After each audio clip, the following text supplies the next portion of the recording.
Voltamos para o segundo bloco do nosso programa. Estamos conversando com o presidente do Tribunal Regional Eleitoral de Santa Catarina, desembargador Vanderlei Romer, que vai comandar os trabalhos da Justiça Eleitoral neste ano.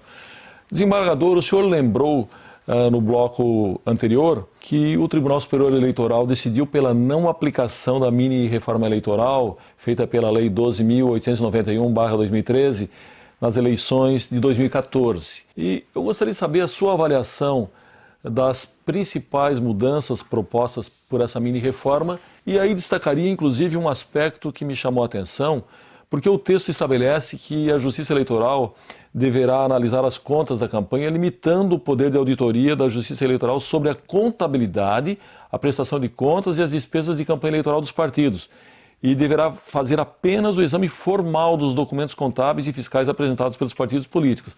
O senhor não considera que esse aspecto soa até como um retrocesso, limitando aí a atuação da Justiça Eleitoral?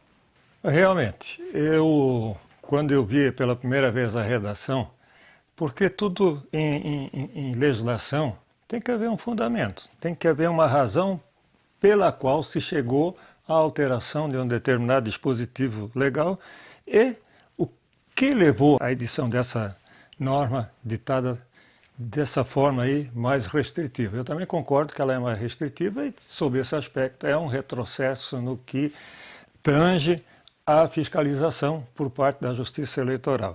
Talvez uma das razões seja a de que hoje se necessita para a prestação de contas de que haja também a assinatura, o controle de um contabilista. Né? Sim. Então, talvez alguém tenha dado essa fundamentação no seguinte sentido: olha, já há um contador que vai fazer a fiscalização, então nós precisamos de um contador registrado, ele assina, a Justiça Eleitoral só vai ter que verificar se realmente foi apresentada essa prestação de contas assinada por um contador, ou seja, o aspecto formal.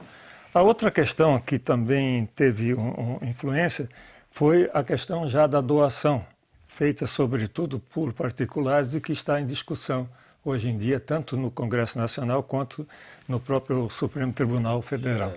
E muitos já haviam antecipado, iniciado, né, essa prestação de contas sob a sistemática atual, sob a sistemática vigente.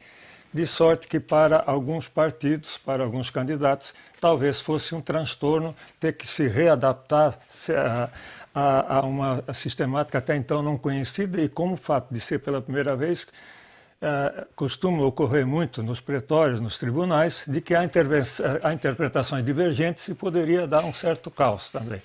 Então, a pedido dos próprios partidos políticos, também houve essa postergação. Muito bem, o Caixa 2 de campanha é uma prática aí difícil de ser fiscalizado, como todos nós sabemos. O senhor acredita que os tribunais regionais eleitorais eles possuem recursos humanos, materiais, suficientes para fazer esse controle das contas?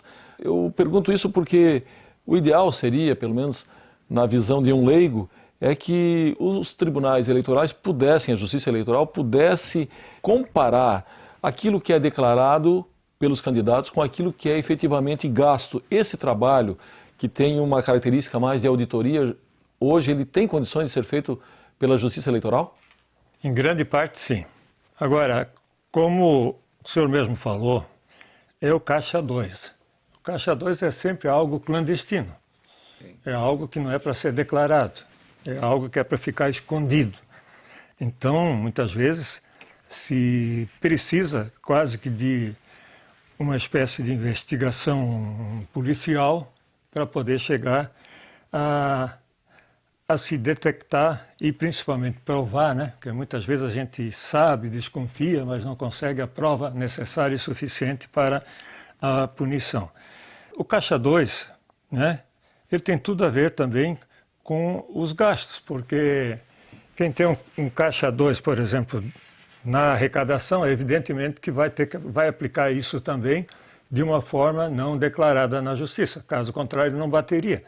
Então, isso também responde, eu diria assim, à indagação de que se poderia controlar entre o que é gasto e o que realmente é arrecadado.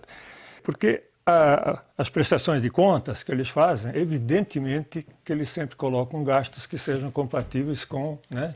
E o que eles têm a mais de dinheiro, aqueles que têm, não estou dizendo que todos façam isso, mas aqueles que têm, evidentemente que também eles gastam em alguma coisa da qual não se tem o comprovante de arrecadação.